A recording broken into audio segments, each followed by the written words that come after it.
Okay, I'm recording. Anyway, so far I have been talking about pipes and drains, the difference between pipes and drains. So pipes, water pipes, cold water and hot water pipes are, Talking about water pipes. sorry, what about water pipes? Is there an issue with it? No, I mean, water pipes are not enough or are not very thick. So we are talking about 1 inch, 2 inches maximum. For the drains, we're talking about 4 to 6 inches. And remember that it's very important to connect the drain uh, to the outdoor air with a stack. Okay, so we have this white pipe. This is a vent stack. It can be a vent pipe as well. And well, it has to be connected outdoors. And then from the toilet to the, so we need the minimum distance from the toilet to this vertical uh, drain, and the maximum distance between any fixture and this vertical can be 6 to 10 inches. It depends, but because we have a slope, okay, so if this distance is too long, we will end up seeing the that pipe on this floor. Okay, so you have to be aware of that. So the sheet that is running through my ceiling, it's my neighbor's sheet. It's not mine or not yours. So if there's an issue here, we will end up having this issue because of our neighbor. So that's why we have to minimize this longitude or this length or this distance. Okay, so we need a water pump. For the water supply, we need a water pump, sure. And then for the drain or the drainage system, we don't have a water pump. It works with gravity. So that's why we need slope, and that's why we have to prevent jams from happening. So we tend to make them bigger. Okay, so if by calculations our vertical drain is 4 inches, okay, make it 5 or 6 inches. The bigger, the better. But again, we need the balance between the flow and the space that we are losing. Okay, so that's the idea. Today we're not well. Today this week we are not working about the drainage system. We are working or we are talking about the water pipes or the piping system, the water supply, cold water or hot water. We can have two kinds of schematics. And what is, well, there are advantages and disadvantages. Okay, if we look at this, it's different. So look at this. Here we have this element. This is the manifold. And the manifold, it's like something that distributes the main flow into different circuits or into different, in this case, we have different fixtures. So we have a circuit that goes from the manifold to the sink, another one that goes to the toilet, another one to the bathtub, and another one to the, I don't know, another lavatory here, and the washing machine, anything that needs water, we have this. Okay, so we have different circuits. Is this good? Yeah, because imagine that we have a problem in our sink. We just there are always valves, so you can see that before getting to that place, we have a valve here. Okay, so if we have an issue in the sink, whatever, we can close down this circuit here and here, and we can remove that sink, and the rest of the fixtures are working in the house. Is it good? Yeah, that's a good option, because if there's a problem here with this kind of schematics, if there's a problem in the sink, we have to close this shut-off valve, and then we don't have any water in any of the fixtures. But if we have this kind of layout, just by locking this and this, we can remove the sink and the rest of the devices are not affected. What's the disadvantage of this? That we are using a lot of pipes. So pipes are not extremely expensive, but if we are doing this with 1,000 flats, it makes a difference, okay? So what do I recommend? I don't know, it depends. If it's a single family house, that would be correct, especially if you're living, or if this is a flat for a couple or just for one person, I would do this. Why? Because, well, I'm using the bathroom. So if I know that there's a problem here, I don't bother other users. If we are in a multi-residential building, or if we are in a public building, these kind of schematics are better because we are not stopping the whole building or the whole room or the whole bathroom. But anyway, those are the two schematics that we can have. Does it matter? Well, it matters, but it's not about the space, it's about the price or the cost. This is much more expensive than this. That's the only issue. But on the other hand, this is much more efficient because we don't have to cancel this bathroom if some of the elements is not working properly. We can use the other fixtures and we can replace that one. Well, first, we have to take that into account. Second, what about this? Well, here there are a lot. Well, there are two things that I want to point out. As you can see here, we have the supply from below, and here we have the water supply from above. What is the best option? This one, no question. Why? Because I told you, especially if we are working in an apartment building with different floors and different flats. So here, if we have a problem in this pipe, we are aware of that problem, and this is our water. But in this case, if this is, look at this, if we are dealing with, if there's a problem, if there's a leak here, our neighbor is suffering that leak, and we are not aware of that, okay? So by doing this, we are aware of our problems. So the neighbor is not aware of our problems. So I always recommend this. So we have to supply the water, the hot and cold water, through the ceiling. So usually we have a false ceiling, and those pipes are between the false ceiling and the slab, the structural slab. So this is what I recommend. And as I am the client here, so for all the assignments or all the Revit files that you're working with, I want this option. I don't want the option of supplying from below. It has to be from here. And then look at this. We have this dedicated return line. I remember that one of you, I think it was Noah, who that had connected here at the end. He connected the. We were talking about the air handling unit supplying water for different air handling units. So at the end, you connected this, and I told you that when, if we were working about or we were talking about the piping system, I would explain why this can be an option or why that this can be good or bad.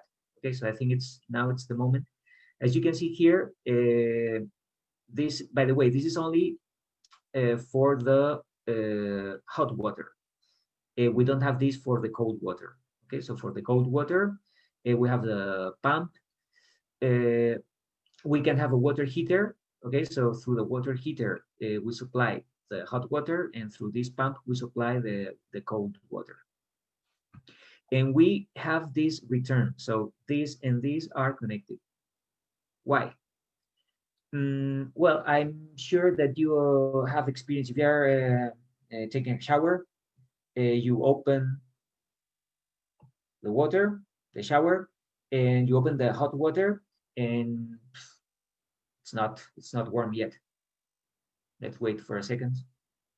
It's not warm yet, and the water keeps on. So we are wasting a lot of water. Is this acceptable? In the United States, or in North England, it's acceptable because there's plenty of water. In Spain, this is not acceptable. We cannot do well. We cannot do that. We do it, but it's not. It shouldn't be allowed, and I think it's not allowed. People keep on doing that, but it's wrong. Why? Because we are wasting a lot of water just waiting until the water comes at the right temperature. And why does it happen? Because if we have the water heater here, the water has to flow until this point. If we are talking about 2 or 3 feet, well, it doesn't matter because it comes. But if we are talking about 40, 50, 100 feet, then it takes a lot of time for the water, for the hot water, to go from the water heater until this point. And we're wasting water. So that's why we have this return. So what happens if this is not open? So if it's closed, so we are continuously heating up water, and we are doing this circle. Okay, so the water temperature here is always the right temperature, and then we open this tap, and immediately we have hot water. If we didn't have this return, we had to open this, and then the water has to flow from the water heater, and now we will have the hot water here. I told you, if it's a couple of seconds, it doesn't matter. If it's a couple of minutes, we are wasting a lot of water. So when we don't have enough water and water is an issue, doing this is mandatory because we want to open the either the sink or the shower or whatever, and in a couple of seconds we have hot water. But if this is not a couple of seconds and it's a couple of minutes, we are wasting a lot of water. So that's it. This is about the building codes and regulations, but the idea is, what do we need to save? Do we need to save energy, or do we need to save water? If we need to save water, then this is the right option. If we need to save energy, maybe this is not the right option, because this water heater is always working, because we need to keep this circuit at the right temperature. Okay, so this is always on, so it's always heating up this water, and this water is always moving in this closed loop, and this water heater is always working. So probably when it comes to energy, this is less efficient, but when it comes to saving water, this is more efficient. Okay, so that's the explanation. Then you can make a decision based on this fact. We can make a decision, or we can understand the building code. Okay, so I understand the Spanish building code, and they are forcing architects to this because we need to save water. If we want to save energy, probably this is not the best option, because we are, so this is always working, heating up water. So that's the idea of this drawing. We need the water supply from above, and we need this. Well, we can either we need this dedicated return line or not. It depends. Usually we had this. I explained you that the word plumber comes from plumbum, that means lead in Latin. Now the piping systems are not made of lead anymore. They are not even made of copper. Why? Because we have plastic, and we have plastic. It's much cheaper. It's more flexible because we have these connections. Those are standard connections. Otherwise, if we are doing this with copper or lead, we need weldings, and it's a lot of work. It's much more expensive. I'm sure that 80% of piping systems in our houses in the United States are made of copper. They are not made of lead, because I told you that lead is not good for health. Copper is, or at least they haven't discovered that it's not.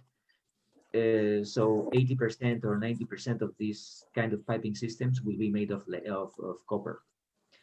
But nowadays we use plastic. I got spit at the grease. Hot. Next time, take it. Don't be a little newborn bitch. It was an unexpected one. All right.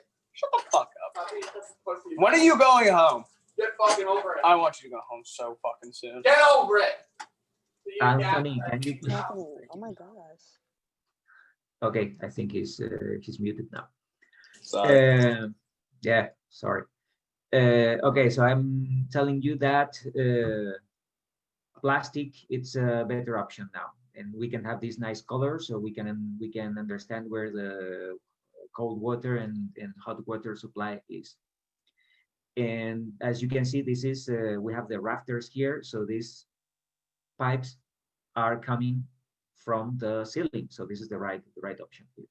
Sometimes we run out of blue pipes and we have to use the white ones, so color is not relevant. It's just the code to let us know what hot water and cold water is. Then, well, there's a simple empirical method housing. If we are talking about residential buildings, housing and simple systems, and the simple system, it's a 2-floor building. Even the TDS center would be a simple building. If it's not a simple system, if we are talking about a high-rise building, skyscraper, these are complicated. But for houses and 2-3-floor buildings, we can use this rule of thumb. And I love rule of thumbs because we don't have to think about it. We have to get used to it. So look at this. So up to 3 half-inch branches can be served by a 3/4-inch main. So let's translate this into drawings.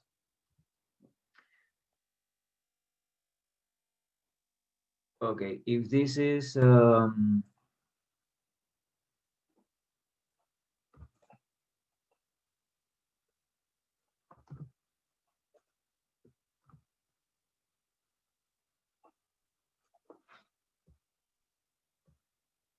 half-inch. Okay, so up to 3 half-inch branches can be served by a 3/4. So this is 1,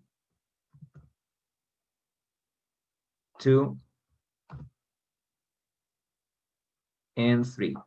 Okay, so these are 1, 2, 3 half-inch branches. So that means that this pipe connecting these branches can be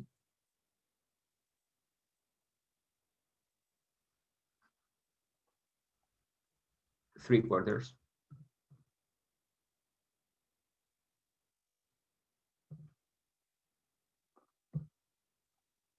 Okay, quite easy to understand. And what is this? Anytime we have a fixture, we need a half-inch. So this half-inch is the minimum. Yeah, it's the minimum diameter we can have. So whatever we have here, let's say we have a toilet.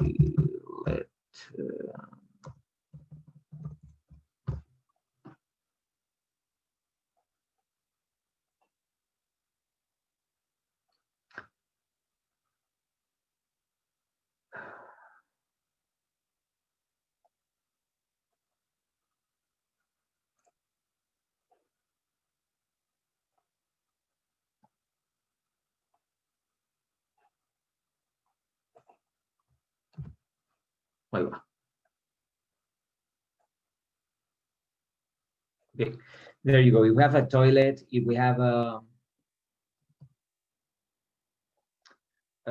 sink, a bathtub, a shower, so the minimum, it's always half-inch. Let me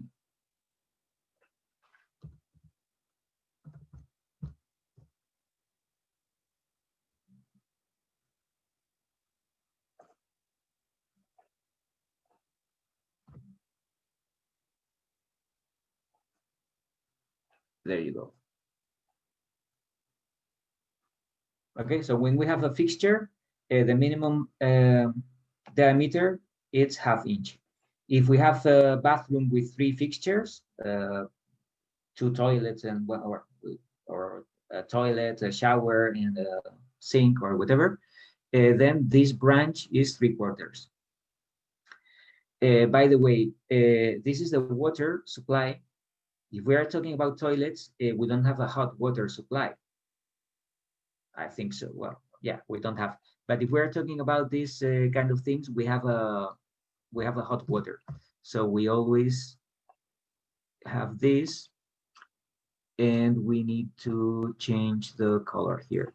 And what about this?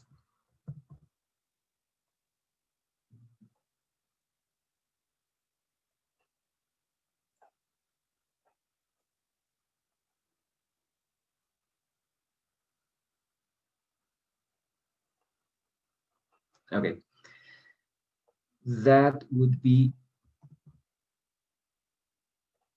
the right way to do this.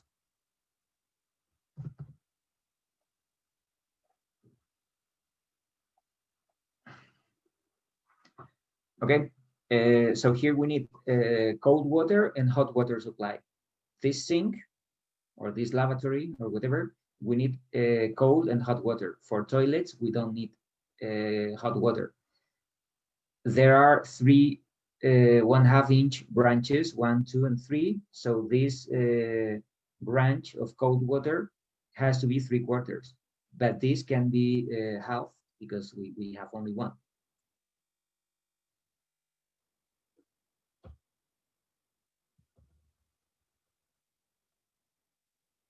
Okay, so this is the first option. So this is basic rule of thumb: 3 fixtures, 1/2 inch, 1/2 inch each fixture, and then this branch connecting 3 branches, it's 3/4. If we have only 1 branch, it can be a half. We don't need 3/4. Second rule of thumb: up to 3 3/4 inch branches, or up to 6 1/2 inch, can be served by 1 inch main. What does it mean?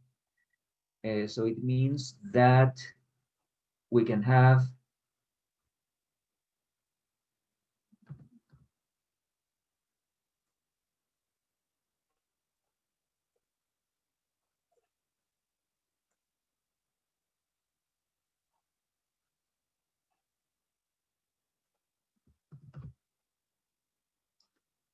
one, two, three,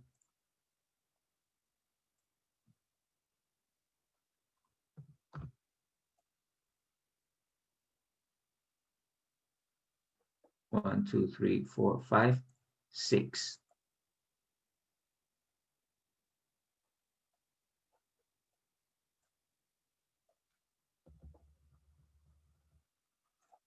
Okay, and let's say that we have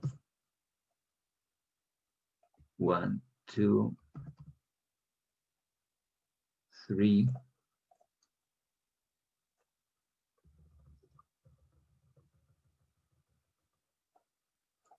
and 3 toilets. 1, 2, 3. Okay, there are 3 sinks and 3 toilets. For cold water, we have 1, 2, 3, 4, 5, 6. So if we have 6 branches, then the main branch here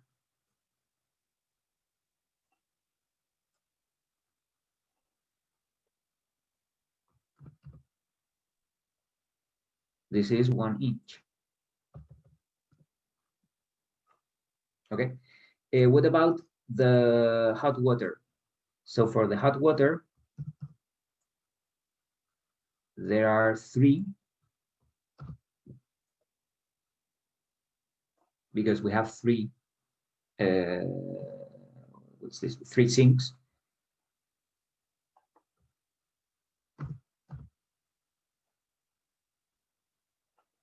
So that would be red, and that would be 3/4.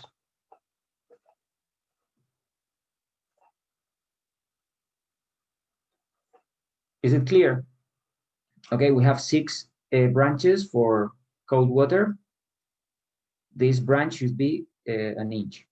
But for the hot water, we only have 3 different branches. So this branch is only 3/4. Finally, the last rule of thumb.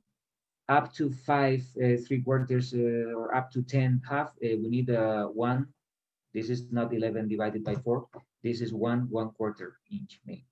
Okay, so up to 5 3/4 or up to 10 half inches. Well, can be either 10 or whatever. But that's the idea. So the idea is that we so the smallest diameter is the one that it's close to the fixture, and then we keep on growing until we get to the main water supply. So this is for residential buildings. I think this is more than enough. We don't have more than the minimum pipe is ½ inch, and the maximum I think 1/4 would be enough for residential buildings, for single family houses, not for residential buildings. But there is something very important. Every time you connect a ½ inch, that it doesn't mean that you have to double this branch. Okay, so if you connect this half and this half, this is not 1. Okay, you can have half, half, and half, and it's 3/4. It's not 1.5. That's important. Okay, so be careful with that, because we make a lot of mistakes. We say, okay, ½ inch, ½ inch, ½ inch. So this should be 1/2 inches. No, 3/4. It's more than enough. So that's it. It's I mean, designing water, the piping systems. It's a piece of cake. So it's something quite easy. And we have these tables to help us design this, or to help us design. So as you can see here, we have the minimum branch type. Well, the minimum branch size. So for bathtubs, it's half. Well, drinking fountains, it's 3/8. Why? I don't know. For lavatory, it's 3/8. Okay. I would say half for everything. Well, for the urinal, for water closets. If we have the flush valve or the flush tank, well, probably if we have a water closet with a flush valve in the TDS center, we have a flush valve. You just do this, and a lot of water comes out. So probably here we would need a 1 inch. But for the rest of the appliances or the rest of the fixtures, ½ inch would be enough. Okay, if we want to be accurate, so let's look at this table, and that's it. And this concept is something that we have to understand. The water supply fixture, this WSFU, water supply fixture unit load. What is this?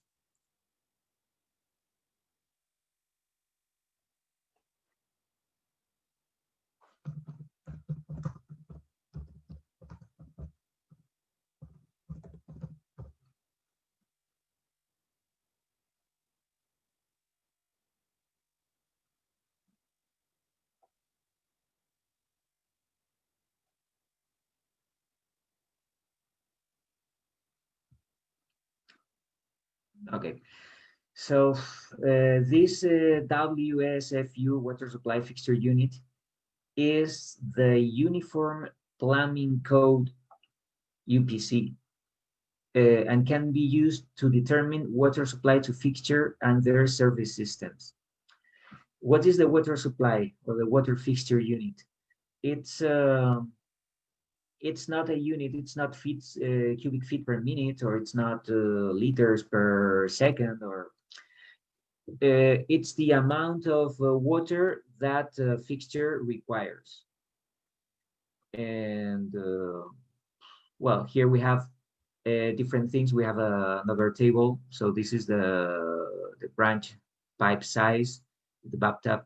Well, it's always either half, quarter, half, 3/4, something like that. But half, it's the most common minimum branch pipe size. So here, this is the amount of water that comes out when we open the bathtub, or when we open the shower, when we open the toilet or whatever, is the amount of water that comes out. And this is the concept of the water supply fixture unit. As you can see here, there is a difference. So every time we are using a bathtub, for cold water, cold or hot water, there are two different units. If it's private or public, it's different. In public buildings, we always have more water consumption. In private buildings, we always have less water consumption. And it depends whether it's cold or hot water. Okay, but this is the concept of water supply fixture unit. Every time we use a bathtub, we have 3 water fixture units. Why? Because, well, we have to fill the bathtub. Every time we use a drinking fountain, we use half a water fixture unit. What is a drinking fountain? We just press the pedal or whatever, and we drink, and that's it. It's not like filling up a bathtub, so it's less water than this. A kitchen sink, it can be, yeah, if we are doing the dishes, we might waste a lot of water. But I mean, this concept, this is global. So you can find this concept of water supply fixture unit in the United States and in Europe, in Africa, or in Asia. And that's good, because at least they have found this. So that will stand for gallons in the United States, or liters in European countries, or whatever. But it's the same amount of water. So they came up with this idea of the water supply fixture unit. And it's, I think it's a good approach towards the standardization, to the standardization of water consumption. Okay, so probably it's difficult to understand, but I think it's good because we have the same concept in all the countries of the world, this concept of the water supply fixture unit. So we have this table. So depending if we're working with bathtubs, kitchen sinks, water closets, if it's private or public, we only have to look at this column, or the hot water column. Okay, because we need to dimension our circuit. So in this example, for example, if we have 3 toilets and we have 3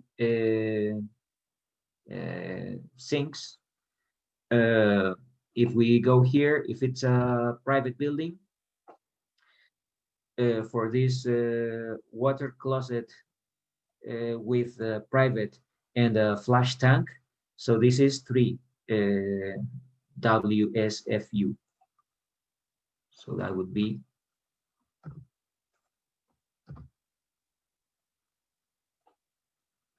3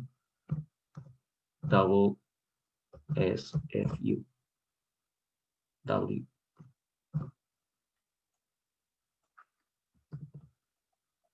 Okay, so for the toilets, it's this. What about for the sinks?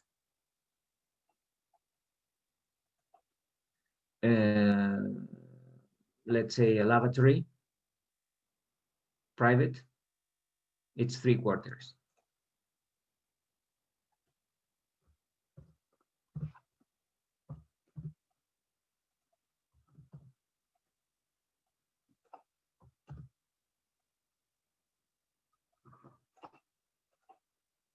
Okay. So what is the total fixture units or water fixture units that we have here. So we have to add all these up, 3 times plus 3 plus 3 plus all these. How much is it? I don't know. Add it up, and that will be the total amount of water fixture units that we have in this point. Okay, so that's the concept. And then the other thing we need to know is the pressure loss from elevation change. Okay, so that means that if we are dealing with this, if we have the water pump here, what is the maximum height? So this is the maximum height. We have to measure the height between the water pump and the highest point of this piping system. If it's a 1-floor building, it's easy. But if we have 10, 12, 20 floors, then we have to dimension this carefully. Okay, so those are the two concepts that we need to dimension: the piping system, and finally we have to dimension the water pump. Okay, so somewhere here,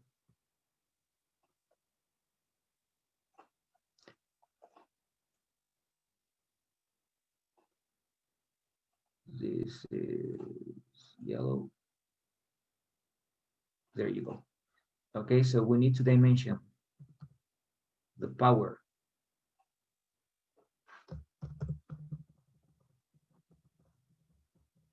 of the water pump, and then we have to dimension the size of the pipes that we are using. So this is it. This is all we need to know about this kind of piping systems. The rule of thumb: 3 half-inch branches, this is 3/4. 6 half-inch branches, this is 1 inch. And then we need to know the height. Imagine that these are different floors of the building. We have 1, 2, 3, 4, 5, 6 floors. Each floor is 10 feet. So the total height would be 60 inches. With the amount of water fixture units and the total height, then we can dimension the power of the water pump. We will do that on, well, next week. But that's it. What are we going to do? We're going to design, this is the TDS center, by the way. So this is the women's bathroom I've never been to. And this is the men's bathroom. Okay, so I've been here, yeah. So now I can see this. This is the hottest place on earth, by the way. So if you go there, you have the opportunity to experience that it's warm here. I don't know why. And these are the sinks, and apparently the sinks are here. And we have urinals, and we have toilets, and here you don't have urinals. Makes sense. And that's it. Okay, so we will analyze this building, or we will analyze this plan, and then we will try to do this using the traditional method, and then we will do this with Revit as well. Okay, so with Revit, we can connect. We only have to insert, or we have to insert the fixtures in our Revit file with a mechanical template, and then we need to place the water supply or the water heater somewhere, and then we need to connect the water heater and the water supply to each different fixture. It's easier than that, but then we have to be aware of the water flow. So at the end, in this, we need to dimension this, and we need to control the velocity, and then we need, but by knowing these two parameters, by knowing the water supply fixtures, and then the height from the water pump until the tallest fixture, or the highest fixture, that's okay.